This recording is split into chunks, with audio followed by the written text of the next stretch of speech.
New York is the greatest city on the globe, but we are at a pivotal moment.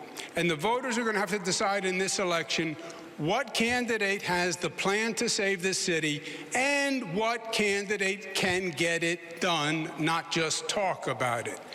My main opponent has no new ideas. He has no new plan. It's Bill de Blasio rehash, and we know how that turned out. While there are 3 candidates on this stage, you will hear only 2 messages.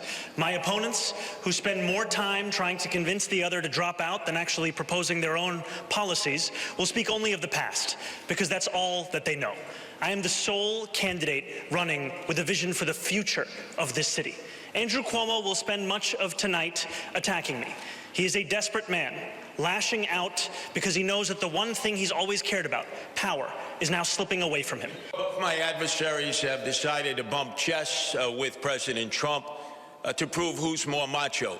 You can't beat Trump.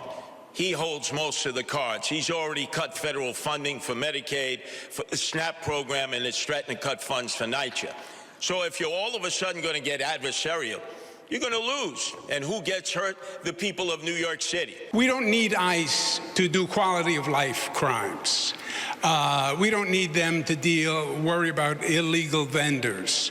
That's a basic policing function for NYPD, Consumer Affairs, etc.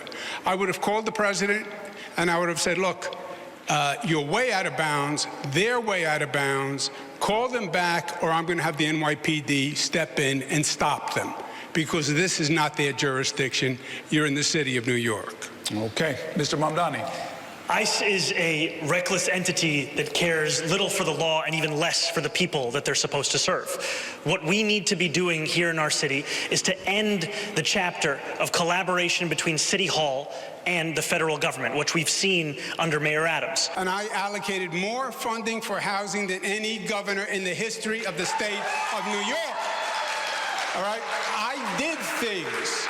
You have never had a job. You've never accomplished anything. There's no reason to believe you have any merit or qualification for 8.5 million lives. You don't know how to run a government. You don't know how to handle an emergency. And you've literally never proposed a bill on anything that you're now talking about in your campaign. You had the worst attendance record in the Assembly. And you gave yourselves the highest raise in the United States of America. You went from $110,000 to $140,000, and then you never showed up for work, and you missed 80% of the votes. Shame on you. Shame on you.